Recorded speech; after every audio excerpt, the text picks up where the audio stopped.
10 ਮਹੀਨਿਆਂ ਦੀ ਇਹ ਤਸਵੀਰ ਹੈ। ਪੰਜਾਬ ਦੀ ਸਿਆਸਤ ਦੇ ਵਿੱਚ ਪਿਛਲੇ 10 ਮਹੀਨਿਆਂ ਦੀ ਤਸਵੀਰ ਹੈ। 4 ਏਜੀ ਬਦਲੇ ਜਾ ਚੁੱਕੇ ਨੇ ਤੇ ਪੰਜਵਾਂ ਨਵਾਂ ਆ ਰਿਹਾ ਹੈ। ਅਤੁਲ ਨੰਦਾ ਕੈਪਟਨ ਅਮਰਿੰਦਰ ਸਿੰਘ ਦੇ ਟੈਨਿਓਰ ਦੇ ਵਿੱਚ ਏਜੀ ਸੀਗੇ। 54 ਮਹੀਨੇ ਉਹਨਾਂ ਨੇ ਇਹ ਅਹੁਦਾ 54 ਮਹੀਨੇ 3 ਦਿਨ ਉਹਨਾਂ ਦੇ ਇਹ ਅਹੁਦੇ ਦੀ ਮਿਆਦ ਰਹੀ। ਉਸ ਤੋਂ ਬਾਅਦ APS ਦਿਓਲ ਨੂੰ ਏਜੀ ਲਾਇਆ ਗਿਆ। ਕਾਫੀ ਵਿਵਾਦ ਹੋਇਆ ਉਹਨਾਂ ਦੇ ਨਾਮ ਤੇ। 1 ਮਹੀਨਾ 15 ਦਿਨ ਬਾਅਦ ਉਹਨਾਂ ਨੂੰ ਅਹੁਦੇ ਤੋਂ ਹਟਾ ਦਿੱਤਾ ਗਿਆ ਜਦੋਂ ਚਰਨਜੀਤ ਚੰਨੀ CM ਬਣੇ ਸੀ। ਫਿਰ ਉਹਨਾਂ ਦੀ ਥਾਂ ਤੇ ਲਾਇਆ ਗਿਆ DS ਪਟਵਾਲੀਆ ਨੂੰ। DS ਪਟਵਾਲੀਆ ਇਸ ਅਹੁਦੇ ਤੇ 3 ਮਹੀਨੇ ਤੇ 22 ਦਿਨ ਰਹੇ। ਉਸ ਤੋਂ ਬਾਅਦ ਸੂਬੇ 'ਚ ਸਰਕਾਰ ਬਦਲ ਜਾਂਦੀ ਹੈ। ਆਮ ਆਦਮੀ ਪਾਰਟੀ ਸੱਤਾ 'ਚ ਆਉਂਦੀ ਹੈ ਤਾਂ ਆਉਂਦੇ ਹੀ ਅਨਮੋਲ ਰਤਨ ਸਿੰਘ ਸਿੱਧੂ ਨੂੰ ਏਜੀ ਲਾਇਆ ਜਾਂਦਾ ਹੈ। ਸੋ ਅਨਮੋਲ ਰਤਨ ਸਿੱਧੂ ਦਾ ਕਾਰਜਕਾਲ ਪੂਰੇ 4 ਮਹੀਨੇ ਰਿਹਾ ਤੇ ਹੁਣ ਅਗਲੇ ਏਜੀ ਵਜੋਂ ਵਿਨੋਦ ਕਈ ਦਾ ਨਾਮ ਸਾਹਮਣੇ ਆ ਗਿਆ। ਕਿਸੇ ਵੇਲੇ ਵੀ ਉਹਨਾਂ ਦੇ ਨਾਮ ਦਾ ਰਸਮੀ ਐਲਾਨ ਜਿਹੜਾ ਹੈ ਉਹ ਕੀਤਾ ਜਾ ਸਕਦਾ ਹੈ। ਵਿਨੋਦ ਕਈ ਦਾ ਨਾਮ ਲਗਭਗ ਤੈਅ ਹੈ ਐਡਵੋਕੇਟ ਜਨਰਲ ਦੇ ਨਵੇਂ ਐਡਵੋਕੇਟ ਜਨਰਲ ਦੇ ਅਹੁਦੇ ਦੇ ਲਈ। ਸੋ 5 ਏਜੀ ਪਿਛਲੇ 10 ਮਹੀਨਿਆਂ ਦੇ ਵਿੱਚ ਬਦਲੇ ਜਾ ਚੁੱਕੇ ਨੇ, ਕੈਪਟਨ ਅਮਰਿੰਦਰ ਸਿੰਘ ਦੇ ਟੈਨਿਓਰ ਤੋਂ ਲੈ ਕੇ ਹੁਣ ਜਿਹੜੇ ਆਮ ਆਦਮੀ ਪਾਰਟੀ ਦੇ ਟੈਨਿਓਰ ਤੱਕ।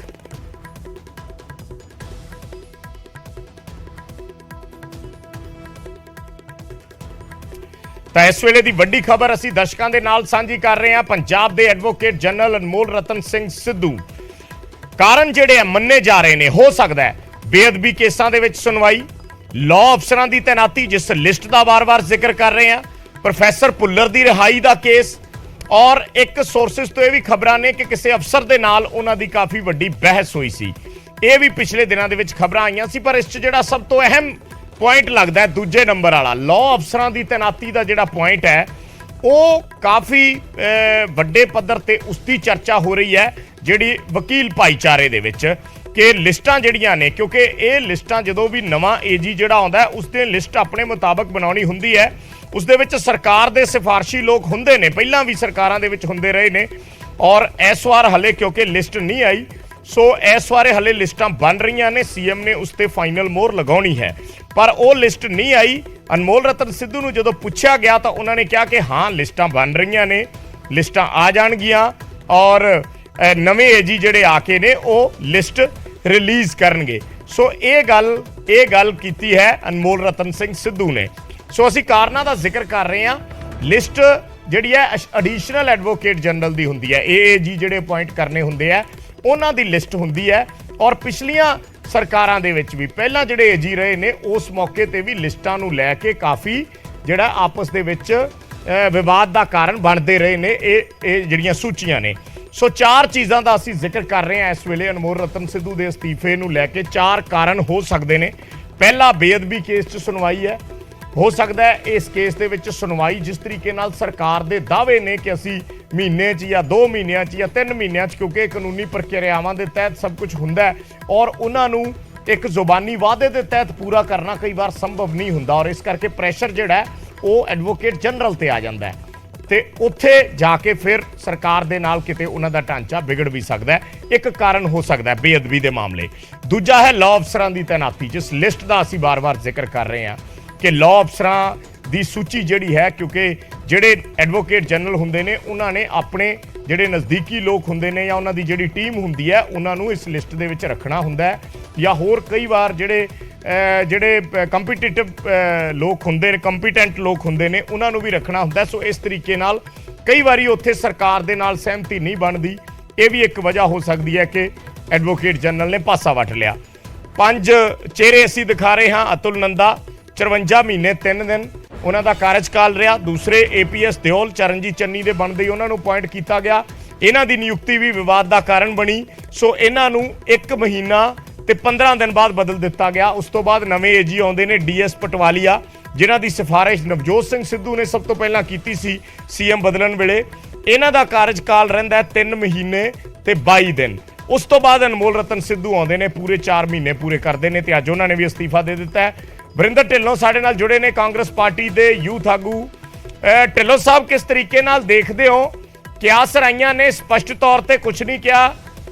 ਇਹ ਜੀ ਅਨਮੋਲ ਰਤਨ ਸਿੱਧੂ ਕਹਿ ਰਹੇ ਨੇ ਕਿ ਨਿੱਜੀ ਕਾਰਨਾਂ ਕਰਕੇ ਮੈਂ ਉਹਦਾ ਛੱਡਿਆ।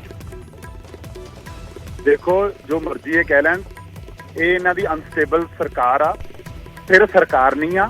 ਔਰ ਜਿਹੜਾ ਅਫਸਰ ਕੋਈ ਇਹਨਾਂ ਦੀ ਲਾਈਨ ਨਹੀਂ ਟੋ ਕਰਦਾ ਦਿੱਲੀ ਵਾਲੀ, ਜੀ ਜਿਹੜਾ ਉੱਥੋਂ ਦੇ ਬੰਦਿਆਂ ਦੀ ਨਹੀਂ ਮੰਨਦਾ ਉਹਨੂੰ ਇਹ ਡਰਾਉਂਦੇ ਆ, ਉਹਨਾਂ ਨੂੰ ਇਹ ਧਮਕਾਉਂਦੇ ਆ, ਔਰ ਜਦੋਂ ਨਹੀਂ ਮੰਨਦੇ ਤੇ ਫਿਰ ਅਸਤੀਫੇ ਦੇਣੇ ਪੈਂਦੇ ਆ ਜਾਂ ਉਹਨਾਂ ਨੂੰ ਬਦਲ ਦਿੱਤਾ ਜਾਂਦਾ।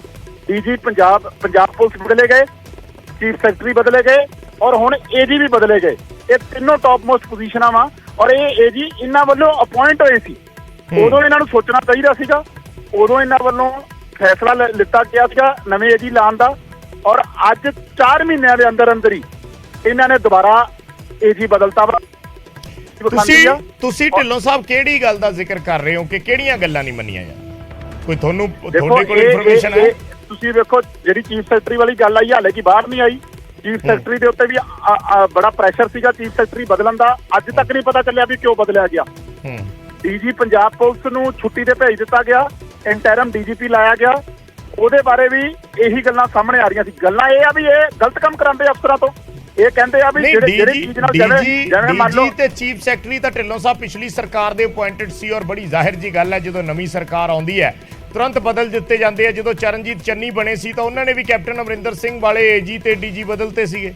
ਨਹੀਂ ਤੇ ਬਿਲਕੁਲ ਨਹੀਂ ਬਦਲੇ ਸੀ, ਉਹਨਾਂ ਨੇ ਡੀਜੀ ਸੁਰੇਸ਼ ਅਰੋੜਾ ਕੰਟੀਨਿਊ ਕਰਾਏ ਸੀ। ਨਹੀਂ ਜਦੋਂ ਇੱਕ ਸੈਕਿੰਡ ਮੇਰੀ ਗੱਲ ਤੇ ਸੁਣ ਲਓ ਪੂਰੀ, ਤੁਸੀਂ ਭੜਕ ਵਾਲੀ ਛੇਤੀ ਜਾਂਦੇ ਹੋ। ਜਦੋਂ ਚਰਨਜੀਤ ਚੰਨੀ ਬਣੇ ਨੇ ਤੁਸੀਂ ਲਾਇਆ ਨਹੀਂ, ਡੀਜੀਪੀ ਨੂੰ ਛੁੱਟੀ ਤੇ ਨਹੀਂ ਭੇਜਿਆ ਨਾ? ਉਦੋਂ ਰੌਲਾ ਅਫਸਰਾਂ ਦਾ ਸੀ ਨਾ। ਤੁਸੀਂ ਚੀਫ ਸੈਕਟਰੀ ਬਦਲਿਆ ਨਾ? ਮੈਂ ਤਾਂ ਬਿਲਕੁਲ ਬਦਲੇ, ਨਾਲ ਬਦਲੇ ਨਾ। ਹਾਂ, ਇਹਨਾਂ ਮੇਰਾ ਸਿਰਫ ਇਹ ਕਹਿਣ ਦਾ ਮਤਲਬ ਆ ਤੁਸੀਂ ਜਿਹੜੀ ਅਨਸਟੇਬਲ ਅਸੀਂ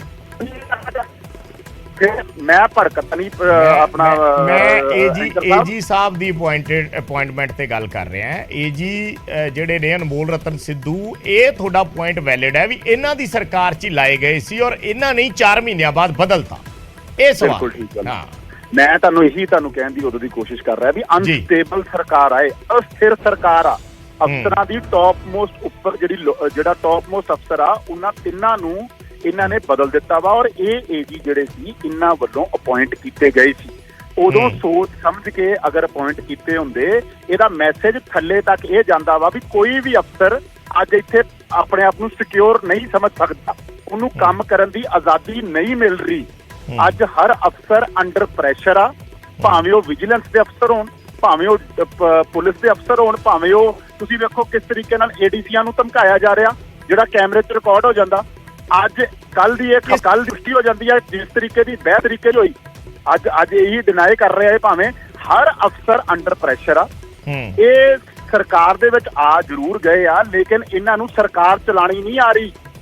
ਇਹਨਾਂ ਨੂੰ ਲੋਕਾਂ ਦੇ ਵੋਟਾਂ ਦਾ ਇਹਨਾਂ ਨੂੰ ਗਵਰਨੈਂਸ ਦਾ ਮਤਲਬ ਨਹੀਂ ਸਮਝ ਆ ਰਿਹਾ। ਇਹ ਸੋਚ ਰਹੇ ਆ ਕਿਸ ਤਰੀਕੇ ਦੇ ਪ੍ਰੈਸ਼ਰ ਦਾ ਗੱਲ ਕਰਦੇ ਹੋ ਤੁਸੀਂ, ਕਿਸ ਤਰੀਕੇ ਦਾ, ਜੇ ਥੋੜਾ ਜਿਹਾ ਖੁੱਲ ਕੇ ਸਮਝਾ ਸਕੋ। ਦਿੱਲੀ ਵੱਲੋਂ ਇੰਸਟਰਕਸ਼ਨਾਂ ਜਾਰੀ ਕੀਤੀ ਜਾਂਦੀਆਂ ਪਾਲਿਸੀਆਂ ਨੂੰ ਲੈ ਕੇ ਜੀ, ਐਕਸਾਈਜ਼ ਪਾਲਿਸੀ ਲੈ ਕੇ ਆਈ ਗਈ ਸੇਮ ਦਿੱਲੀ ਦੇ ਤਰਜ਼ ਦੇ ਉੱਤੇ, ਉਹਦਾ ਵਿਰੋਧ ਕੀਤਾ ਅਫਸਰਾਂ ਨੇ ਜੀ, ਉਹ ਲਾਗੂ ਕਰਾਈ ਗਈ ਧੱਕੇ ਦੇ ਨਾਲ ਜੀ। ਤੁਸੀਂ ਦਿੱਲੀ ਤੋਂ ਜਿਹੜੀ ਆਟਾਵਾਈ ਸਕੀਮ ਅਫਸਰਾਂ ਨੇ ਉਹਦਾ ਵਿਰੋਧ ਕੀਤਾ ਵੀ ਨਹੀਂ, ਇਹਦਾ ਕੋਈ ਬੈਨੀਫਿਟ ਨਹੀਂ ਹੋਊਗਾ, ਐਡੀਸ਼ਨਲ ਬਰਡਨ ਪਊਗਾ, ਲੇਕਿਨ ਇਹਨਾਂ ਨੇ ਉਹ ਪਾਲਿਸੀ ਵੀ ਲਾਗੂ ਕੀਤੀ।